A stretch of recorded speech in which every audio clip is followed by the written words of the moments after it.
Yitro, la paracha de Matan Torah, du don de la Torah.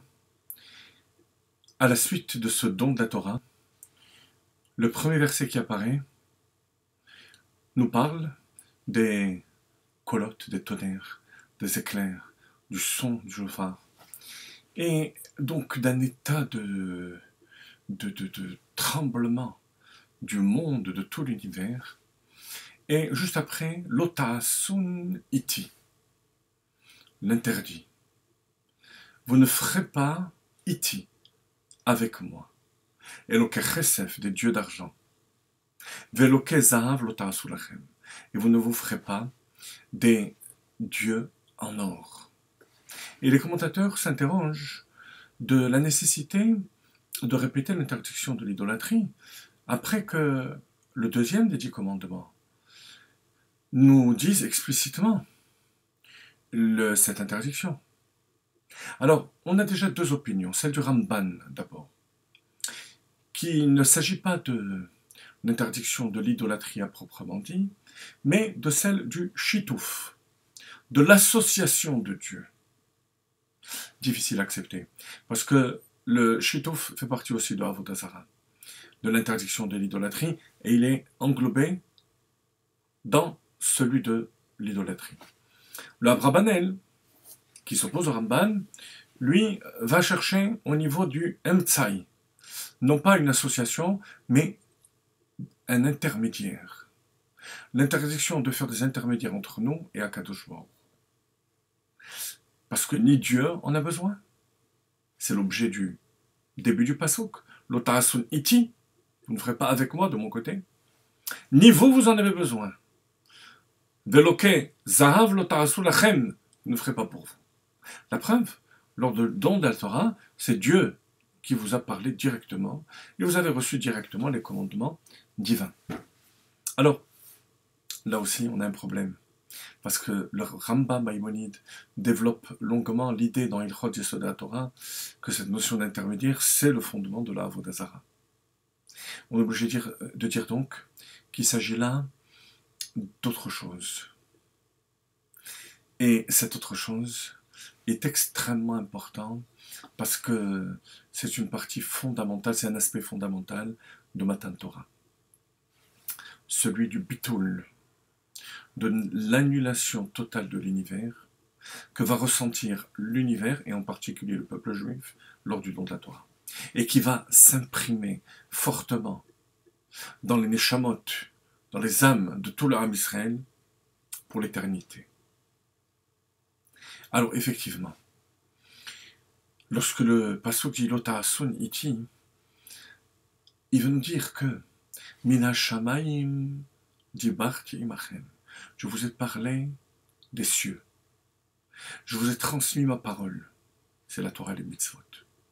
Mais en plus de cela, je vous ai transmis l'état absolu de l'univers et du monde, à savoir l'otaasun iti. Ne mettez pas de iti avec moi. Iti, c'est autre chose que Dieu. En d'autres termes, en rod. Il n'y a rien d'autre que Dieu.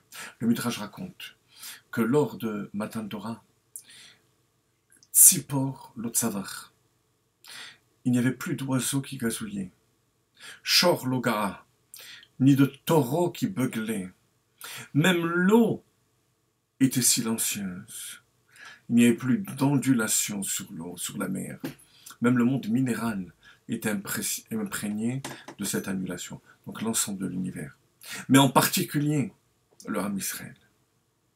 Et cet état d'annulation est très important parce que sans lui, on ne reçoit pas la Torah. On ne reçoit pas la parole divine. La parole divine n'est divine que lorsqu'elle est accompagnée de ce bitoul, de cette annulation totale envers Akadosh Baruch. On a donc, avec le don de la Torah, deux fondements. La parole d'Akadosh Baruch, les mitzvot d'Akadosh Baruch, et en même temps cet état d'annulation au moment où on prononce ces paroles. S'il n'y a pas cet état d'annulation, la parole n'est plus divine. Parce que le but, c'est d'arriver après Matan Torah à prononcer de nouveau cette parole divine. C'est ce qu'on fait depuis 3300, depuis 3330 ans. Et c'est ce qui élève et transforme le monde. Mais s'il n'y a pas cet état d'annulation dont on est conscient, on se doit d'être conscient, la parole qu'on prononce n'est plus réellement une parole divine. Et là, le sens de l'ota'asun iti. Ne faites pas du iti avec moi. C'est-à-dire, considérez qu'il y a autre chose que Dieu. En od. Il n'y a rien d'autre qu'Akadosh Baruch. Et c'est de cette manière qu'on peut comprendre comment de génération en génération, nos maîtres ont transmis la parole divine. Les Tanaïm, les Amoraïm. Comment est-ce que on peut considérer qu'une parole véhiculée par l'homme, je parle de la Torah orale, soit la parole divine? Ben, tout simplement en comprenant qu'en même temps que la Torah, Akadosh Baruch Hu nous a donné ce potentiel d'annulation absolue.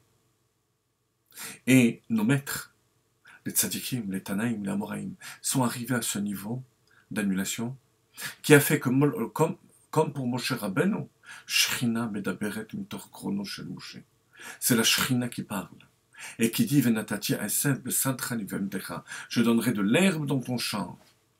Lorsque Bet Hillel, Bet Shammai, Rabbi Yehuda, Rabbi Yochanan, Resh Lakish, Abaye, Rava prononcent la parole de la Torah. C'est la parole d'Akadosh Baruch Hu qui passe par eux. Pourquoi? Parce qu'ils sont arrivés à ce niveau d'annulation de l'ota'asun iti. Donc, chers amis, c'est une idée très profonde, mais je suis sûr que vous l'avez comprise. Elle signifie que dans la Torah, il y a l'aspect Torah et Mitzvot, mais il y a l'aspect et le travail du bitul, de l'annulation à Kadosh Baruch Hu. On peut dire que, de manière schématique, c'est la différence entre la Torah et les Mitzvot. Les Mitzvot, c'est une forme de soumission à Kadosh Baruch Hu. Mais on existe encore. Alors que lorsqu'on étudie la Torah, notre ego disparaît totalement. La parole de Dieu contient Dieu lui-même et fait qu'au moment où on prononce les paroles de Torah, on n'existe plus. Même pas sous forme de iti, de quelque chose qui est avec Dieu. On est entièrement annulé à Kadosh Baruch Hu. Yeh Ratzon qu'on puisse recevoir la Torah de cette manière.